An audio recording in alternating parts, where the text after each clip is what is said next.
Well, what's interesting, it's all perspective. Like the whole personal versus professional conversation on LinkedIn, or like LinkedIn isn't Facebook.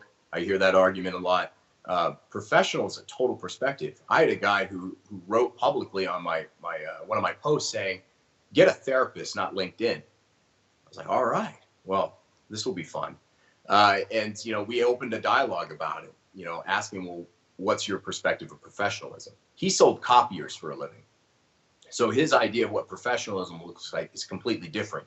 I said, I'm a life coach. I'm a leadership coach. What's not professional about me talking about vulnerability? What's not professional about vulnerability, basically? And it kind of changed the subject a little bit, because I'm talking about real things. Now, the other thing, too, is I'm not just talking about personal stories and that's it. I'm talking about, here's the personal story I went through. Here's the lesson I learned from it. And here's some takeaways that I want to share with you that will help you both in your life and in your career. Because look, if you're struggling personally, your professional career is going to suffer eventually. It's going to happen. So there is a lot of noise out there, but the conversation's starting to change because people really want to connect with real people. The ones that are willing to say, like, look, I've had a journey in life, but this is where it's gotten me. And because I share real stuff, that's why people choose to connect with me. And I know that because every single time someone wants to connect with me, I always ask the same question. I'm like, thanks for connecting. What brought you to my profile?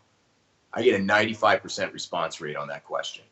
That's huge for me. I've tried so many different approaches, but that one question has been an absolute beast because it's innocent. There's no agenda behind it. It's just curious.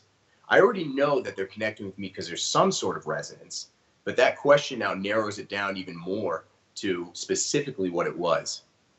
And you'll be surprised. Sometimes I get people who are just like, I've been following your profile for a couple of years, and that last article you wrote, I had to connect with you.